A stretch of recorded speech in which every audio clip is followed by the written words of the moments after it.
Hey, hey, hey, this is Philip J. Fry, the greatest breakdancer in the world. And you're watching Sinistermoon's Retro Reviews, your one stop for this sort of thing. And also, here's Zoidberg.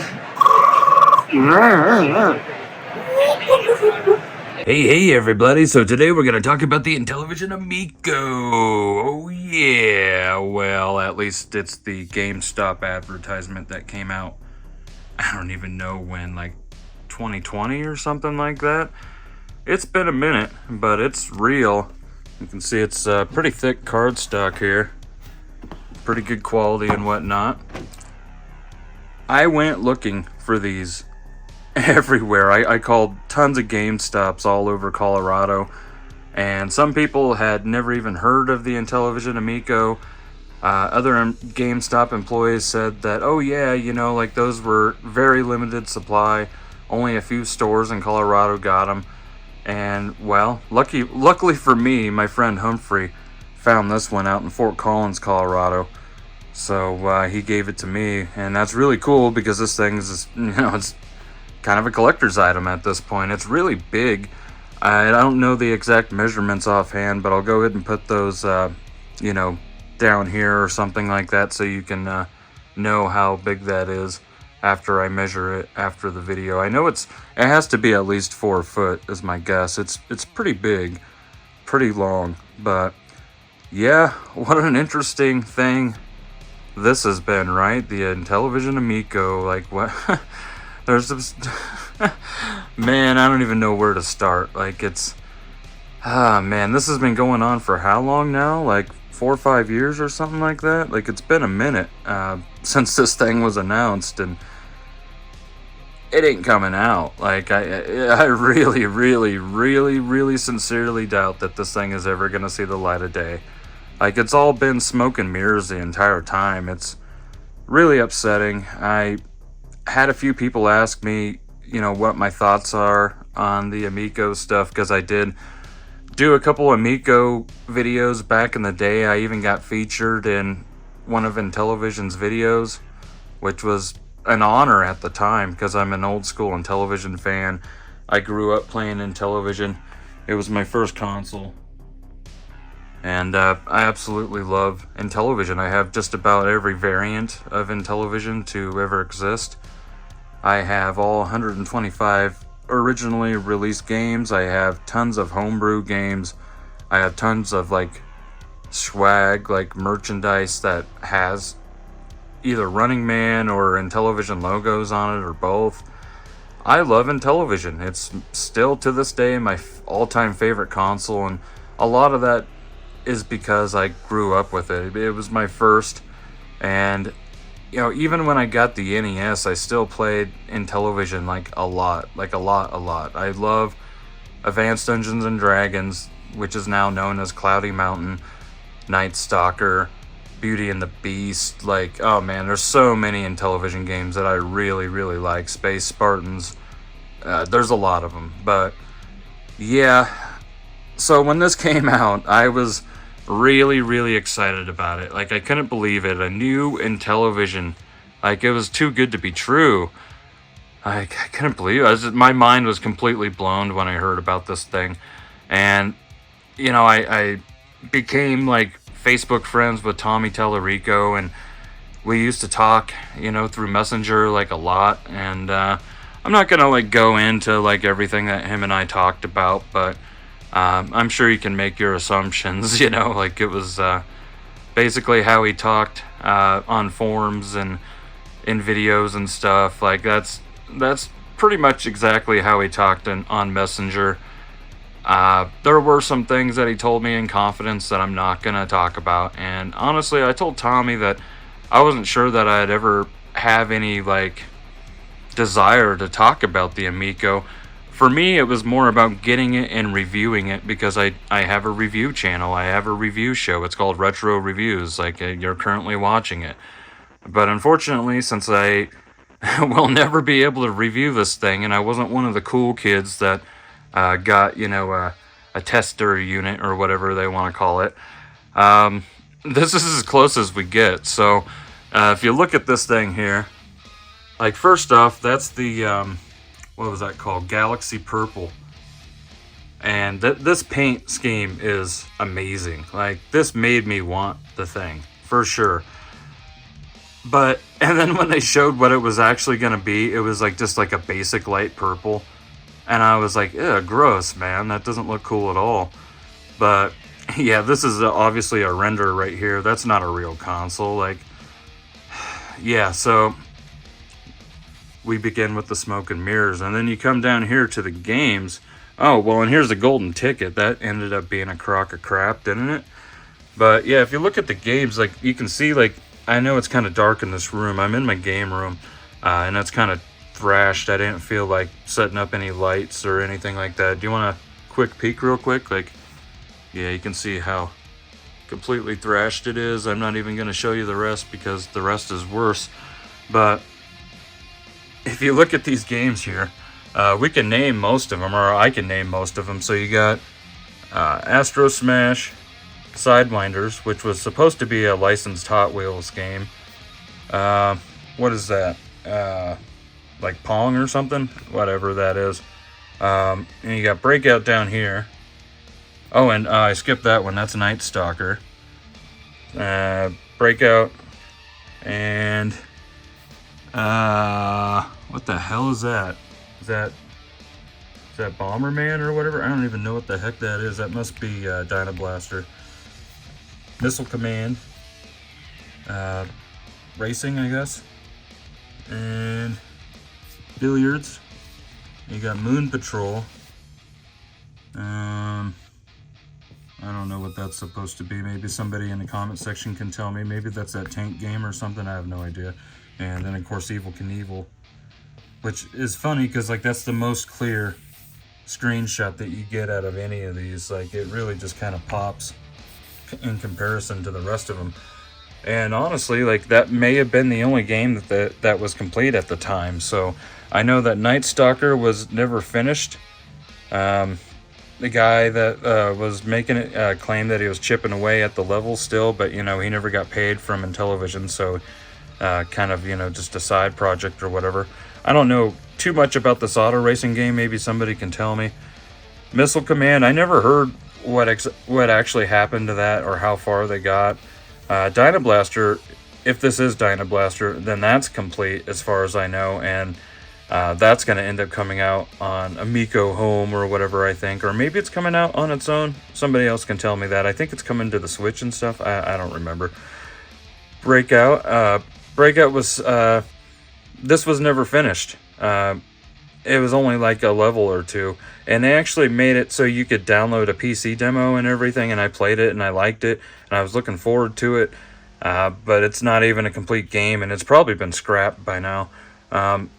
If this is Astro Smash, then I'm pretty darn sure that's going to come out still, which is cool.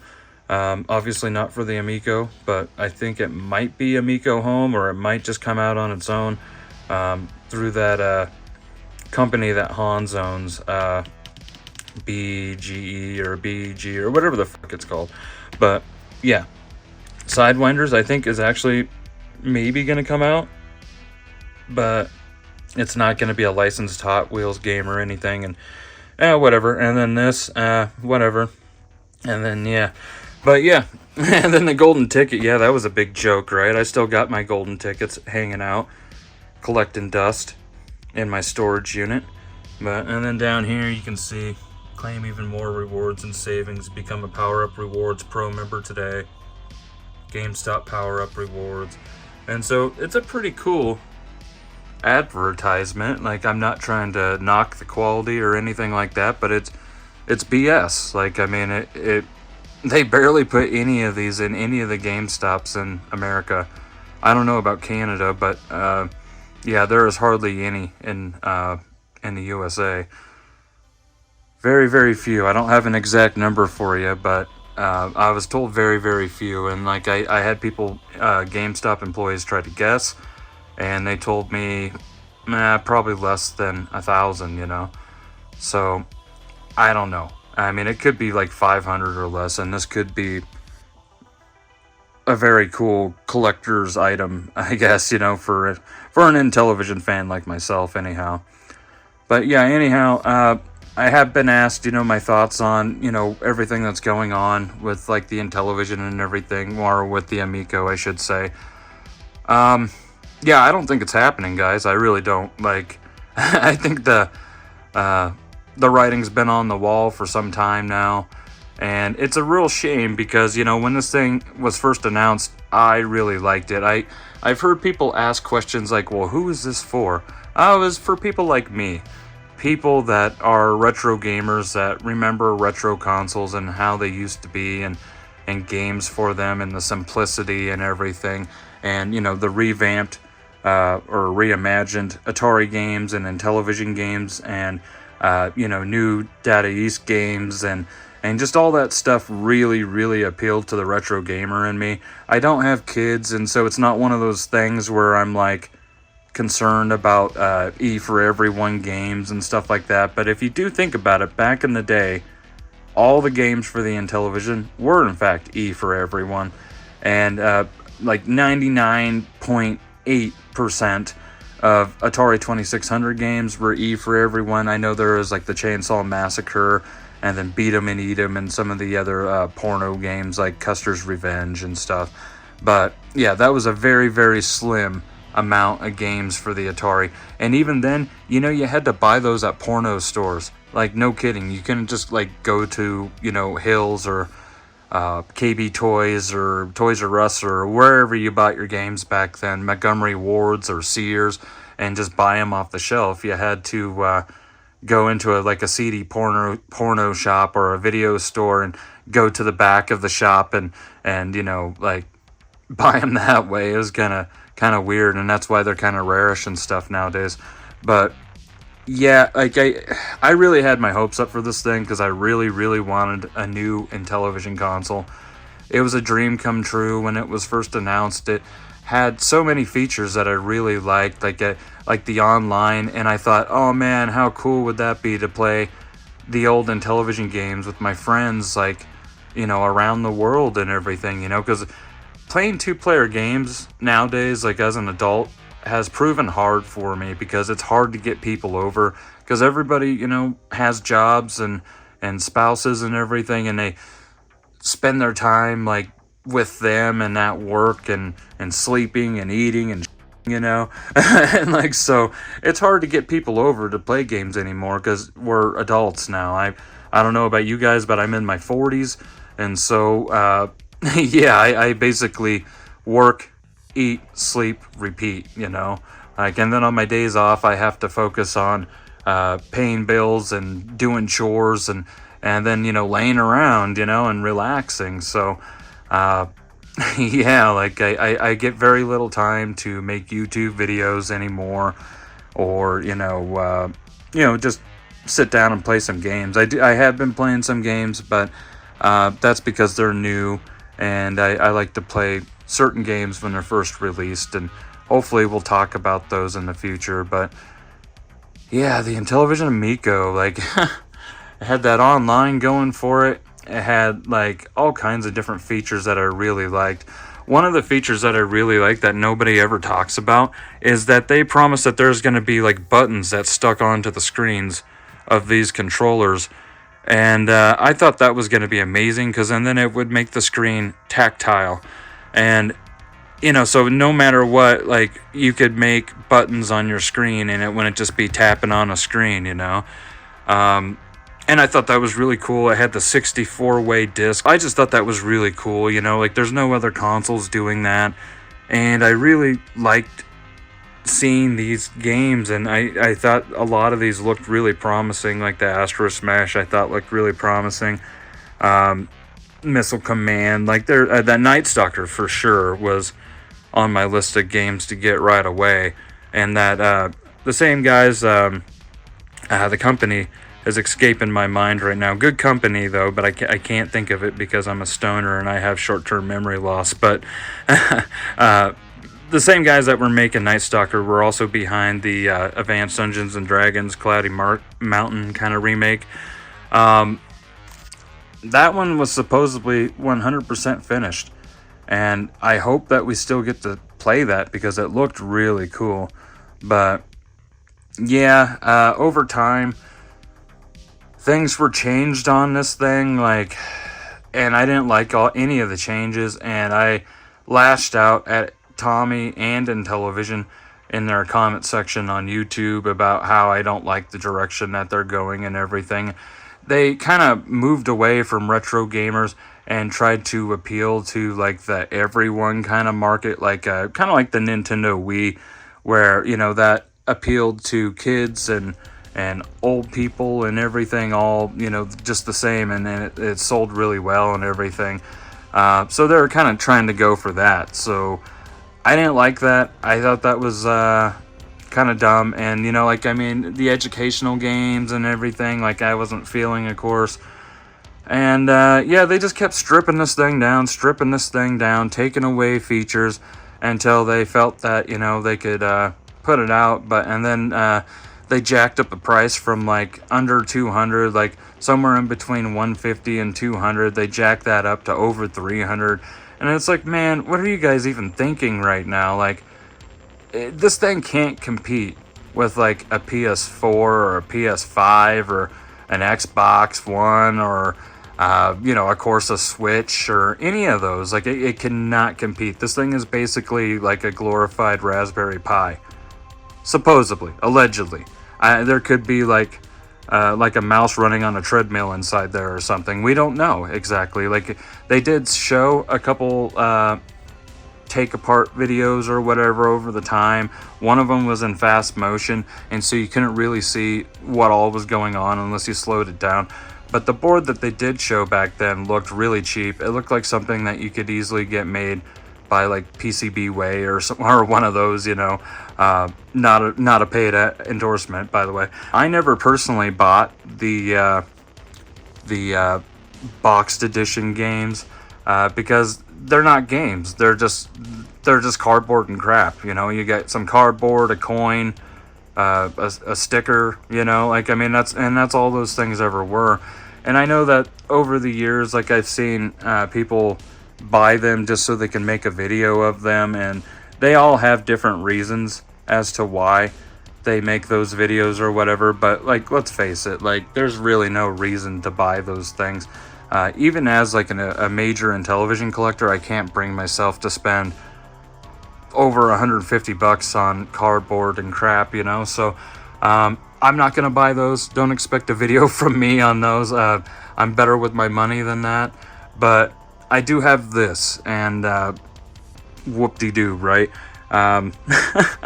Like, I'm sure I could talk about the Amico for a good 3.5 hours. I'll be like Slopes and just, you know, make like this huge mammoth video, or H-Bomber Man or one of those guys, right? And just make this huge elaborate video pointing out all the facts and showing screenshots of what people said and what they did and blah blah blah or whatever.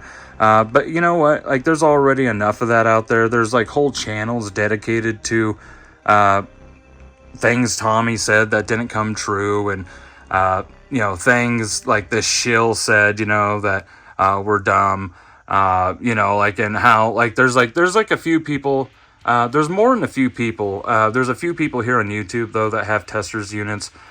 Good for them. But that does absolutely nothing for me, except for kind of pissed me off a little bit, honestly, because it's like, well, who are these guys to get that, you know? And I think the honest answer to that question is, they're people that work for free, you know?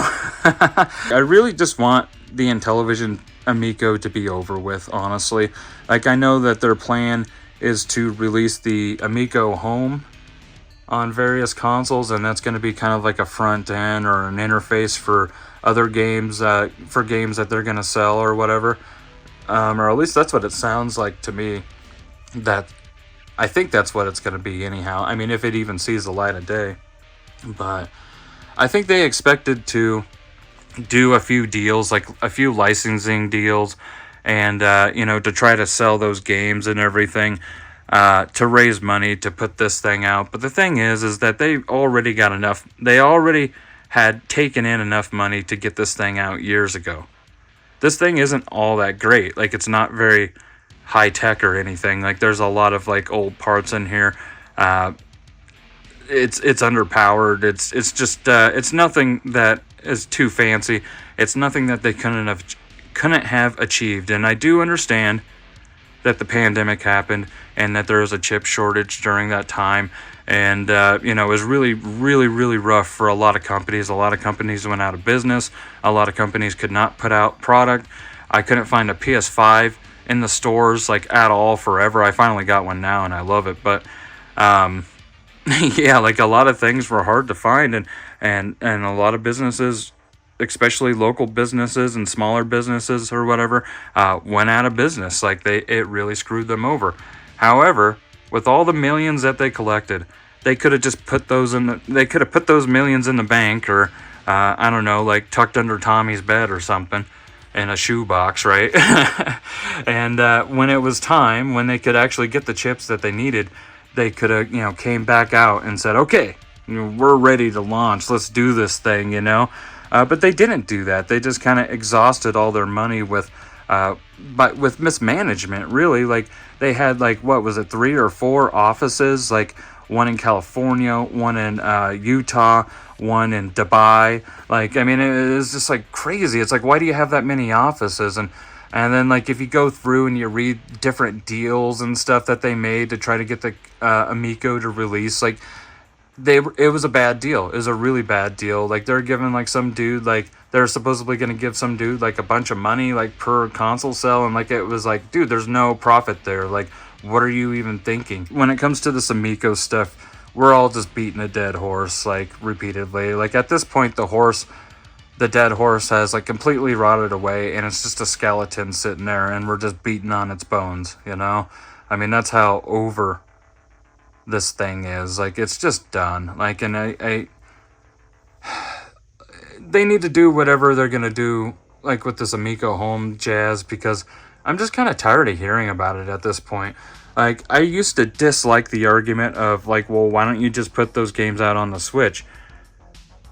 But nowadays, it's a little bit different. Now I'm like, well, why not just put these games out on all platforms, PC, put them on Steam, put them on, the Switch and the Xbox and the PlayStation and everything, and just, get them out there as much as you possibly can to make as much money as you possibly can.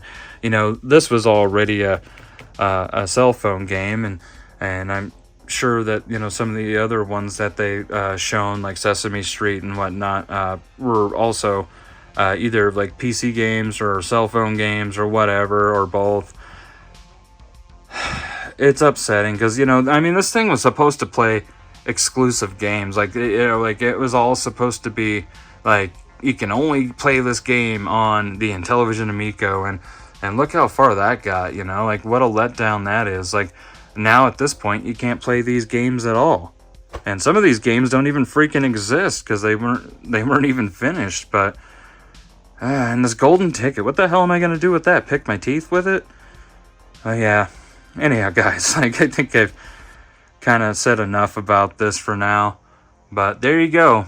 They were real. The advertisement, that is, at GameStop. Like, not this. That, yeah. Remember to make good choices, guys. And until next time, stay sinister. Hey, this is Tommy Chong, and you've been watching Sinistermoon's Retro Reviews. It's far out, man, and remember to like, comment, and subscribe. Sinistermoon's Retro Reviews.